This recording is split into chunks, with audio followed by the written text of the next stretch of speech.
बनवण्यासाठी लागणारे साहित्य: वांग, राई, जिरा, घरी बनवलेला घाटी मसाला, अद्रक, कोथिंबीर, लसूणची पेस्ट, शेंगदाणे त्याला भाजून वाटून घेतलेला आहे, कांदा, टोमॅटो, हिरवी मिरची, कढीपत्ता. पातेलं गरम करून घेतलेलं आहे. त्यामध्ये आपण आता तेल ओतून घेऊया आणि चांगलं कडक तेल होऊ देऊ. आता आपण कढईमध्ये राई, जिरा, कढीपत्ता, मिरची, कांदा,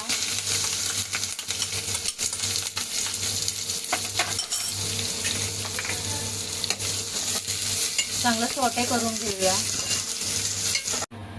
यामध्ये शेंगदाणे, घाटी मसाला, आलं लसूण पेस्ट, मीठ हे घालून चांगलं मिसळून घ्यायचं आणि त्यामध्ये जे वांग्याचे 4 काप केलेले आहेत त्यामध्ये भरायचं. कांदा गुळधर रंगावर येऊपर्यंत परतूया.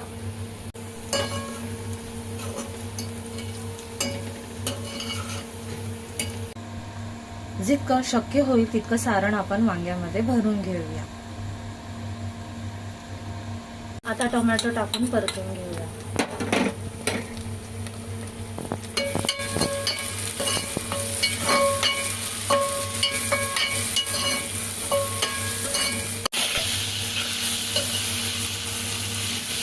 वांगी आपण आता तेलावरती परतून घेऊया.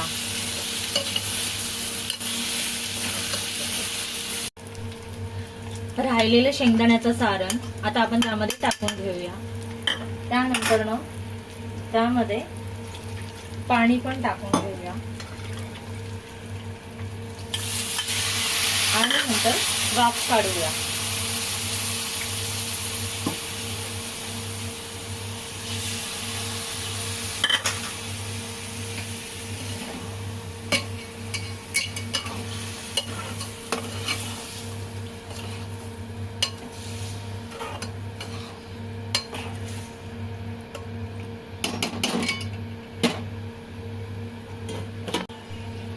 पाच मिनिट एक वाफ काढून घेऊया. त्याच्यानंतर 2-2 मिनिटे करून असं आपण वाफ काढून घेऊया.